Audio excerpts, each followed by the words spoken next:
중국이 이 문호를 개방하기 전에 미국에서 활동하던 중국 스파이 한 명이 체포됐습니다. 근데 그 사람이 생긴 게 완전히 서양 사람이에요.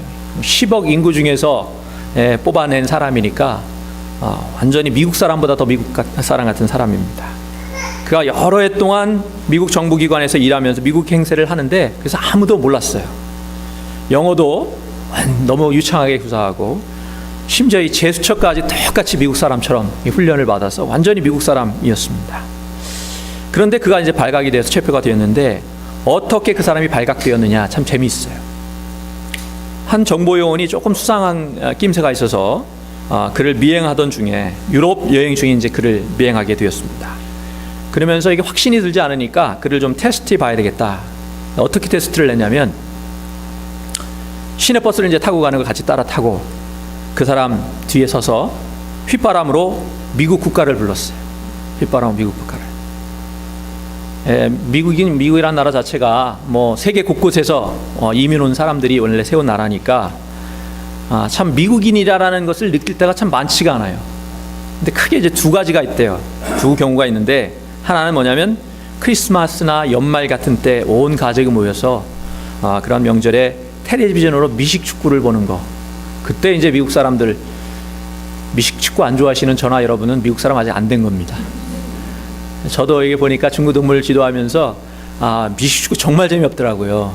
근데 이제는 조금 재밌어 갑니다. 또 한 가지 경우는 그렇게 미식 축구가 시작되려고 할 때 뭘 해요? 미국 국가를 부릅니다. 미국 국가를 부를 때 그걸 들으면서 또 그걸 따라 부르면서 내가 그래도 미국인이구나 이런 생각이 든다고 합니다. 근데 이 사람은 미국 국가를 이렇게 들으면서도 아무런 반응이 없는 거예요. 뭐 의심은 가지만 아직까지 확신은 서지 않으니까 이제 이번에는 뭐냐면 휘바람으로 중국 국가를 불렀답니다. 흘낏 쳐다보더래요. 그래서 계속 휘바람을 부니까 무심결에 자기도 모르게 발로 장단까지 이게 맞추더라는 겁니다. 그래서 그가 중국 스파이라는 확신을 갖고 체포했다는 것이죠. 여러분, 우리가 미국인처럼 가장할 수는 있습니다. 말도 행동도 심지어 제스처까지 미국 사람과 이렇게 똑같이 행세할 수 있어요.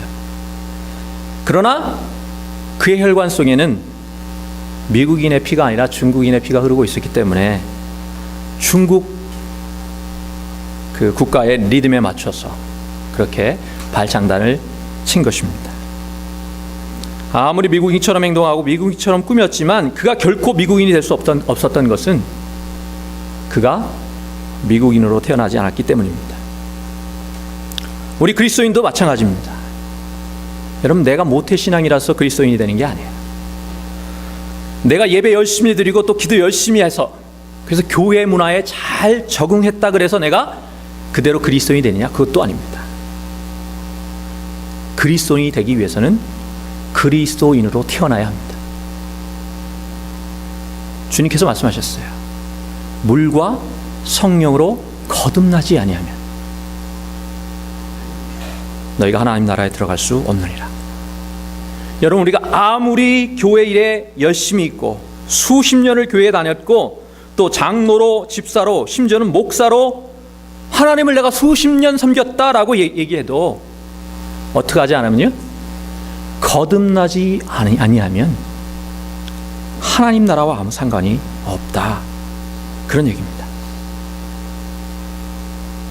오늘 본문은 누가 진정한 유대인이냐라는 질문과 그에 대한 답을 통해서 과연 그러면 누가 진정한 크리스천이냐, 이것에 대해서 우리에게 도전을 주고 있습니다. 로마서 1장 18절부터 32절까지의 말씀 속에서 사도 바울은 이방인들, 하나님을 믿지 않는 사람들에 대해서 하나님의 진노가 임하고 있다라고 담대히 선포했습니다. 그리고 2장 1절서부터 16절까지에서는 이스라엘, 믿는다고 하면서 남을 판단하고 정죄하는 사람들에 대해서 그들도 마찬가지로 하나님의 심판을 피할 길이 전혀 없다라고 단언합니다.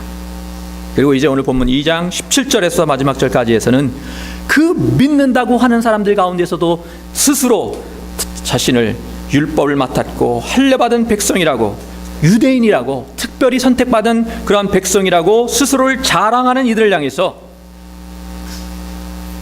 지금 뭐라고 말씀하시냐? 다른 사람 때문이 아니라 바로 너희들 때문에 하나님의 이름이 이방인 가운데서 모독을 받는도다 라고 말씀하고 있습니다. 얼마나 두려운 말씀인지 모르겠습니다. 참 놀라운 말씀은 오늘 그 말씀 24절 말씀입니다. 기록된 바와 같이 하나님의 이름이 너희 때문에 이방인 중에서 모독을 받는도다. 여기서 말하는 너희 때문에 이 너희는 로마 크리스천은 아니에요. 왜냐하면 여기 인용 구절입니다. 인용 구절. 이거 보시면 기억하고 따라가 보시면 이사야를 인용한 것입니다. 그러니까 이게 뭐냐면 이미 구약에 이스라엘 백성을 향해서 선지자 이사야를 통해서 바로 이스라엘 너희들 때문에 하나님의 백성이라고 선택받은 백성이라고 말하는 너희들 때문에 하나님의 이름이 이방인 중에서 하나님을 믿지 않는 사람들 중에서 모독을 받는도다 라고 말씀하고 있는 것이고요. 사도 바울이 그거를 딱 인용해서 너희 하나님을 믿는다고 하는, 그리고 예수 그리스도를 믿는다고 하는 너희들을 바로 너희들 때문에 똑같이 그 하나님의 이름이 모독을 받고 있어, 이렇게 얘기하고 있는 거예요. 더 놀라운 것은 지금 다르겠냐는 거예요. 오늘날은 다르겠냐는 겁니다. 하나님의 이름이 믿지 않는 사람들 때문에 모독받지 않아요. 여러분, 제가 모르는 어떤 아이가 아무리 말썽을 피고 아무리 난리치고 정말 말도 안 되는 짓을 해도 걔 때문에 제 이름이 더럽혀지지 않습니다. 제가 좀 가슴 아플 수는 있고 좀 안쓰러울 수는 있지만 나하고 아무 관계없는 그 아이가 무슨 짓을 하든 간에 저의 이름이 모독받지 않아요. 근데 저희 딸 유민이하고 수민이가 정말 돌아다니면서 해서는 안 될 일들을 해요. 그럼 어떻겠어요? 제 이름도 함께 모독을 받는 것이죠. 오늘 본문은 바로 그것에 대해서 너희들이 하나님의 자녀라고, 또 너희들 스스로 하나님께서 선택받은 백성이라고 말하는 너희들 때문에 하나님의 이름이, 나의 이름이 이방인들 중에서, 믿지 않는 사람 중에서 모독받고 있는 것을 아느냐, 그렇게 말씀하고 있는 것입니다. 영어로 유대인을 주 또는 주이시 이렇게 말합니다. 그 말에는 좀 경멸의 의미가 담겨 있어요.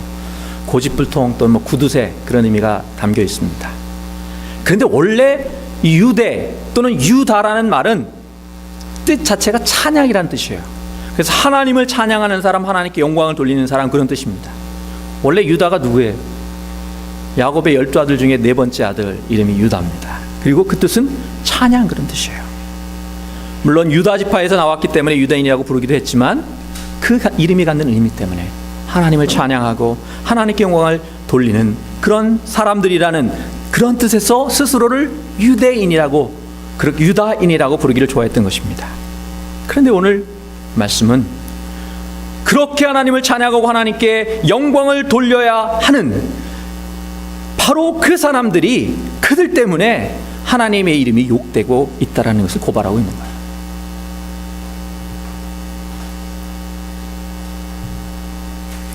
참 두렵습니다.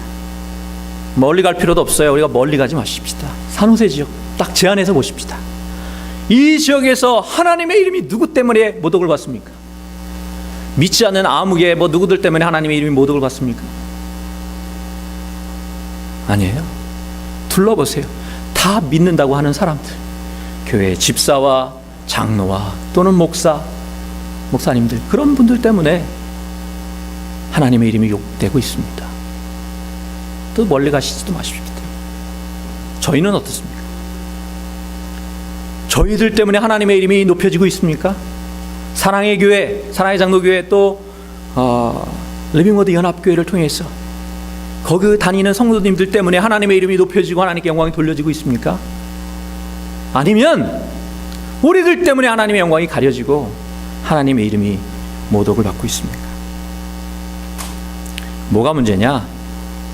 교회 열심히 다니는 게 다가 아니라는 것입니다. 어느 교회의 교인이라는 사실 자체가 그것만으로 다 해결되는 게 아니라는 거예요. 오늘 본문 속에서 보면 율법을 받았다는 사실이, 또는 할례를 선택받았다는 증거로 할례를 한 것이 그 자체로 큰 의미가 있는 것이 아니라는 거예요. 17절 이하를 보니까 유대인이라 불리는 내가 율법을 의지하며 하나님을 자랑하며 율법의 교훈을 받아 하나님의 뜻을 알고 지극히 선한 것을 분간하며 맹인의 길을 인도하는 자여 어둠에 있는 자의 빛이요 율법에 있는 지식과 진리의 모범을 가진 자로서 어리석은 자의 교사요 어린아이의 선생이라고 스스로 믿으니, 이렇게 바꿔볼 수 있습니다. 기독교인이라고 불리는 내가 어려서부터 믿었고 성경을 많이 알고 교회가 어떻게 돌아가는지 훤히 꿰뚫고 있고 안수 집사로 장로로 권사로 또는 목사로 수십 년을 섬겨왔다고 자랑해도 그게 하나님이 인정해 주시는 것이 아니고 다른 사람들, 믿지 않는 사람들을 포함한 그런 사람들이 인정해 주는 게 아니고, 여기 보니까 뭐야? 스스로 믿으니. 그런 걸 뭐라고 합니까? 두 글자로. 스스로 믿는 거. 다른 사람은 다 아닌데 자기 혼자만 그렇다고 여기는 거. 그걸 착각이라고 합니다. 대부분의 남자들이 하는 착각이 두 가지가 있답니다. 하나는 여자가 자기를 쳐다보면 관심이 있어서 그런 걸로 착각한답니다. 또 하나는 자기 정도면 그래도 다 괜찮은 남자라고 모든 남자들이 착각한답니다. 또 엄마들도 또 똑같이 하는 착각이 있는데, 자기 아이는 머리는 좋은데 공부를 안 해서 공부를 못한다. 다들 그렇게 착각한답니다. 근데 여러분, 믿는 사람도 다 그렇게 착각하고 있다는 거예요. 자기는 그래도 꽤 잘 믿는 사람이다. 다 그렇게 착각하고 있다는 거예요. 사도 바울은 오늘 No way. 바로 우리들 때문에 하나님의 영광이 드러나고 하나님의 이름이 높여지지 않고 있다면 너희들 스스로 아무리 믿어봐야, 너희들 스스로 아무리 잘났다고 소리 질러봐야 아무 소용이 없는 것이다. 그렇게 말씀하고 있는 것입니다. 23절입니다. 율법을 자랑하는 내가 율법을 범함으로 하나님을 욕되게 하느냐. 25절로 이어집니다. 내가 율법을 행하면 할례가 유익하나 만일 율법을 범하면 내 할례는 무할례가 되느니라. 율법을 지키지 않으면 할례 자체가 아무런 소용이 없다는 얘기입니다. 그러면 할례가 과연 무슨 유익이 있을까? 그런 질문이 생기잖아요. 한국 영화 중에 여러분 친절한 금자씨라는 영화가 있어요. 보셨는지 모르겠는데 영화 보시면 전혀 친절하지 않습니다. 근데 사도 바울은 정말 친절합니다. 그래서 그런 질문들이 생길까 봐 미리 알고 3장 1절로, 여러분 오늘 여기는 없지만 3장 1절 성경 있으신 분 보시면 3장 1절에 이렇게 얘기합니다. 그런즉 유대인의 나음이 무엇이며 할례의 유익이 무엇이냐. 범사에 많으니 우선은 그들이 하나님의 말씀을 맡았음이니라. 이렇게 얘기하고 있어요. 그래서 할례가 무익하냐? 아니다. 그렇지 않다. 다만 그 본래의 의미를 제대로 찾아 행하지 못한다면 의미가 없다라고 얘기하는 것입니다. 뿐이다라고 얘기하는 것입니다. 여러분 오늘날 저희들도 이 믿는 사람들도 다 할례를 합니다. 아십니까? 남자들만 아니라 여자분들도 할례를 해요. 그게 뭐냐? 여러분 뭐 같으세요? 우리 다 할례합니다. 그게 뭐냐? 세례예요. 세례가 여러분 할례입니다. 왜 그러냐? 할례라는 거는 뭐 한국 남자들, 뭐 요즘 보면 대부분의 남자분들, 한국 남자들이 포경 수술을 하시잖아요. 근데 포경 수술하고 할례는 달라요. 외형상으로는 똑같습니다. 남성의 끝부분을 잘라낸다는 점에서는 똑같지만 할례는 이스라엘 백성들이 자신들은 하나님의 것이라는 흔적을 몸의 가장 깊은 곳에 간직하기 위해서 그런 특별한 의미를 가지고 행하는 종교 의식이라는 점에서 포경 수술과는 다릅니다.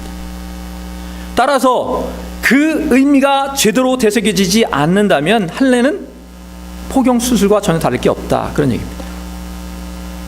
결국 할례에서 중요한 것은 남성의 끝부분을 잘라낸다는 그 형식 자체에 있는 것이 아니라 그 할례가 담고 있는 본래의 의미, 다시 말해서 내가 더 이상 내 것이 아니고 하나님의 것입니다. 이제 나는 내 뜻이 아니라 하나님의 뜻대로 살고 하나님의 뜻대로 또한 죽을 것입니다. 그러한 각오와 그러한 결심과 그러한 실제적인 삶의 모습이 담겨질 때 비로소 그것이 할례가 된다는 것입니다. 세례가 할례라고 말씀드렸어요. 똑같아요. 세례가 과연 필요한 것이냐라고 말하는 사람들이 있습니다. 필요합니까? 안 필요합니까?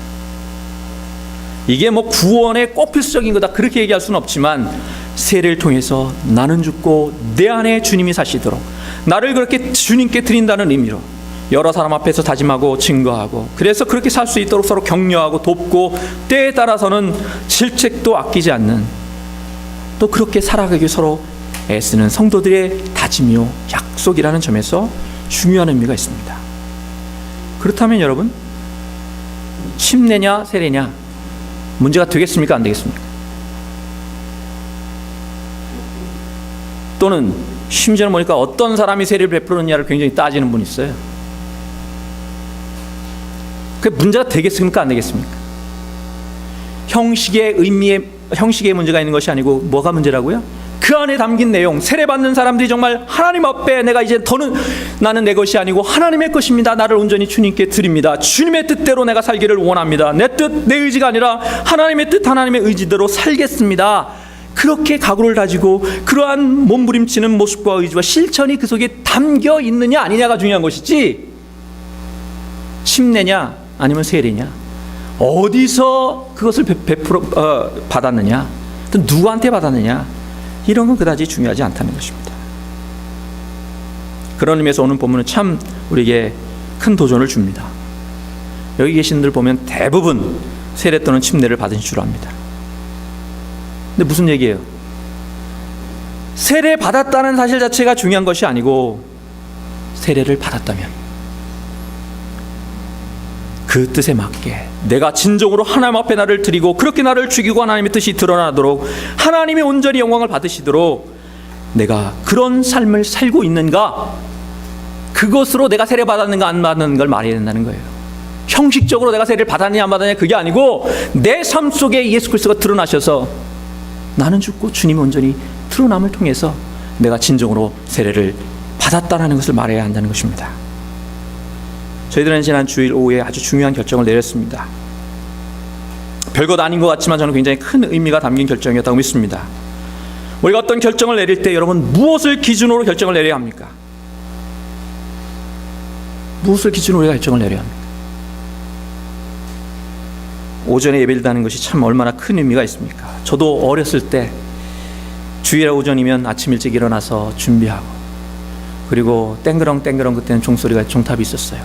그 소리 들으면 달려가서 그때는 9시에 어린이 예배는 드렸던 것 같아요. 예배 드리고 그리고 또 놀다가 점심 먹고 하루 종일 교회에서 그랬던 그랬던 기억이 있습니다. 또 오전이면 정신도 맑고 더 집중된 모습으로 하나님께 예배 드릴 수도 있습니다. 그런데 나만이 아니고 우리의 자녀들이 하나님 앞에 예배하는 아이들로 예배의 우선순위를 두는 그런 아이들로 서는 것이 더 중요하다고 우리가 여겼기 때문에 기꺼이 우리의 시간을 희생해서 우리의 자녀들이 2세들이 함께 예배할 수 있도록 그런 결정을 내렸다는 사실이 얼마나 감사한지 모르겠습니다. 저는 그 결정 자체가 큰 메시지가 담겨 있다고 믿습니다. 먼저 그렇게 이해해 주신 모든 분들께 감사드리고 또 우리가 그런 결정을 내릴 수 있도록 인도해 주신 하나님께 영광을 돌려드립니다. 우리가 그래야 돼요.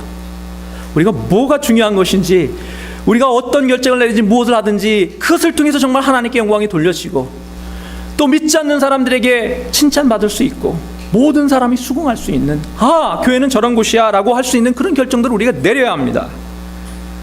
우리의 믿음이 구체적인 삶 속에서 말과 행동에서 다른 사람들과의 관계 속에서 또 우리가 중요한 결정들을 내릴 때 드러나야 하는 거예요.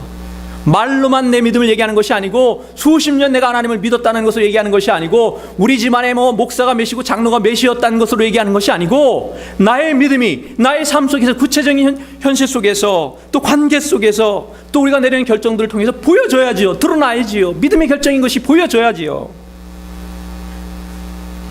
내 욕심, 내 뜻, 내 편의가 중심이 아니고 먼저 그의 나라와 그의 의를 구하라는 그 말씀처럼 우리의 결정이 하나님께 영광을 돌려드리는 결정인지 또 그 결정들을 통해서 과연 우리가 얼마나 더 하나님께 가까이 갈 수 있을지, 그것이 우리의 결정의 우선순위가 되어야 될 줄로 믿습니다. 지난주에 또 통합에 관해서 논의하자는 의견들도 있었습니다. 이제부터 진정으로 통합을 위한 논의가 있기를 바랍니다. 그러나 더 중요한 게 있어요. 우리가 잊지 말아야 할 것은 왜 통합해야 하느냐입니다. 아울러서 통합의 결과만이 중요한 게 아니에요. 저는 그렇게 보지 않습니다. 결과도 중요하지만 그 과정 속에서 하나하나 내린 우리의 결정 속에서 하나님의 영광이 드러나야 돼요. 하나님의 이름이 높여져야 됩니다. 그렇지 않다면 통합도 무의미해요. 그런 점에서 우리가 지난주에 내린 결정, 저는 굉장히 감사드려요. 그리고 우리가 어떤 결정을 내든 무엇을 하든 간에 그러한 과정 속에서 조금이라도 하나님의 영광을 가릴 위험이 있으면 일단 스톱해야 됩니다. 일단 스톱하고 그 자리에 멈춰서서 하나님 앞에 무릎 꿇고 회개한 후에 바로 잡고 나가야 돼요. 우리가 일하기 위해서 모인 거 아닙니다. 우리가 뭐 남들한테 드러내고 뭘 크게 하기 위해서 모인 것이 아니에요. 하나님이 원하시는 일이기 때문에. 정말 답답한 것은 우리가 하나님 안에서 하나라고 노래 부르고 부르짖으면서 교회들이 전혀 그러지 못한다는 거예요. 그런데 우리는 그렇게 하고자 하는 것입니다. 다른 이유 없어요. 저는 하나님이 원하시기 때문이에요.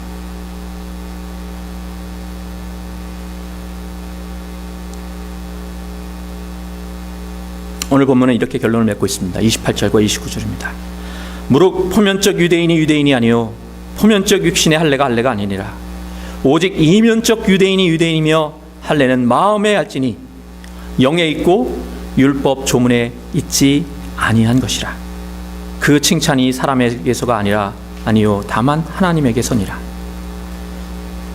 요즘에는 납포경 수술을 아예 태어나자마자 이렇게 병원에서 해주는 경우도 많이 있고, 또 유대인들을 8일 만에 할례를 하는데, 저는 저희 부모님이 안 해주셔서 제가 군대 제대를 앞두고 마지막 휴가 나와서 수술을 했습니다. 얼마나 아프고 불편했는지 모릅니다. 실제로 이게 생사를 잘라내는 거잖아요. 그러니까 당연히 아플 수밖에 없어요. 근데 오늘 본문은 뭐라고 얘기하느냐? 그 할례를 우리 마음에 해야 한다. 우리 마음에 해야 한다. 우리가 하나님을 따르는 사람들이라면 누구나 할례를 받아야 되는데, 그 할례는 우리의 몸에 받는 것이 아니고 우리의 마음에 받아야 한다는 거예요. 그것이 무슨 뜻이냐? 아무 생각도 없이 마음 한구석을 잘라내라, 그런 얘기가 아니고, 분명 생사를 베어내는 것처럼 아플 수 있고 또 피가 나고 어쩌면 죽을 것처럼 그렇게 고통스러울 수 있지만, 우리 안에 주님을 담기 위해서, 내가 주님의 것임을 증거하기 위해서 우리 모두가 생사를 베어내는 그런 아픔을 감수해야 한다는 것입니다. 사랑하는 성도 여러분, 우리 모두가 마음의 할례를 받을 수 있기를 바랍니다. 작년 그 런던 올림픽 역도 부분에서 2회 연속 올림픽 금메달을 노리던 장미란 선수, 역도의 장미란 선수 기억하실 거예요. 마지막 바벨을 들어올리지 못하고 아쉽게 4위를 기록했습니다. 용상 3차 시기에서 170kg에 실패한 뒤 무릎 꿇고 기도하고, 그리고 입술에 대었던 손을 바벨을 어루만지면서 아침을 달래는 그녀의 모습을 보면서 간혹 욕하는 사람들도 있더라고요, 인터넷에 보니까. 근데 많은 사람들이 끝까지 최선을 다하는 그녀의 모습 속에서, 그리고 실패의 순간에도 도리어 기도하며 감사하는 그녀의 모습에서 큰 감동을 받았습니다. 실제로 사격에서 금메달을 딴 진종호 선수의 경기 장면보다 더 시청률이 높았다고 합니다. 그녀의 기사를 다룬 인터넷 신문은 이렇게 제목을 달고 있었어요. 장미란, 기도 세리머니가 아니라 진짜 기도들이다. 저는 장미란 선수가 마음의 할례를 받은 사람이라고 믿습니다. 그렇기 때문에 성공의 순간만이 아니고 실패의 순간에도 하나님께 기도하며 감사드릴 수 있었다고 믿습니다. 우리 모두가 마음의 할례를 받을 수 있기를 소원합니다. 그리고 기도 세리머니가 아니고 진정한 기도를 드릴 수 있기를 소원합니다. 기도드리겠습니다.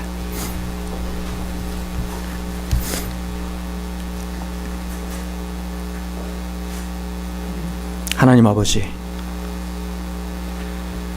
오늘 말씀을 통해서 우리의 여러 가지 외적인 것들을 자랑하며 우리가 감히 하나님의 자녀다 또는 믿음의 사람들이다 자랑하지만 실제로 우리 마음속에 우리의 삶 속에 주 예수 그리스도를 담기 위해서 우리의 마음의 살을 찢는 그 고통을 견뎌내지 못하고 늘 회피하고 두려워하는 그러한 저희 자신을 주님의 말씀으로 일깨워 주시고 질책해 주시니 감사드립니다. 이제 진정으로 주님을 드러내는 삶을 살기를 원합니다. 우리의 삶 속에서 우리가 내리는 결정들 속에서 우리의 관계 속에서 우리를 통해 주님의 영광이 드러나기를 소원합니다. 주님의 이름이 높여지기를 소원합니다. 우리 두 교회가 통합하는 과정 속에서 오직 주님이 드러나게 하시고 주님의 영광이 드러나게 하여 주시옵소서. 또 우리가 살아가는 삶의 과정들 속에서 정말 진정으로 우리를 통해서 주님의 영광이 높여질 수 있도록 그렇게 우리를 사용하여 주옵소서. 진정한 마음의 할례를 나는 진정한 주님의 자녀들 되게 하여 주옵소서. 예수님의 이름으로 기도드립니다.